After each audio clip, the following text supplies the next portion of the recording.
this idea of how it is that we are able to foster organizational wellness that has longevity is a really important point that I love to talk about, because when we think about organizational wellness, sometimes it can seem overwhelming, that there is this huge monumental task that, especially as a leader, they might think, I have this onus on me to keep everyone well at all points in times.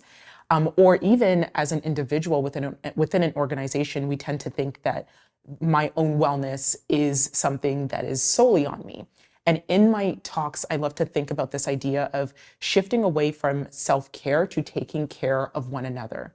And these moments where we're able to take care of one another are moments of connection. I almost like to call them micro moments of connection, where we are able to check in with one another. So something that can be done quite often, almost every day if your team needs it, is something called a relational pause. And that's where you take a break in task work and you really are checking in with one another.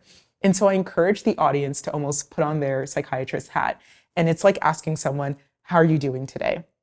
And instead of expecting them to say something like, oh, I'm fine, you want to ask, how are you really doing today? So it's really digging for that deeper connection and asking how it is that the work is affecting them, or if there are other things that, once again, getting deeply curious, other things that might be affecting how it is that they are able to bring themselves into the work that day. So really being able to have these moments of relational pauses enables you to have these micro moments of connection that over time deepens and tightens the bonds between individuals within the workplace.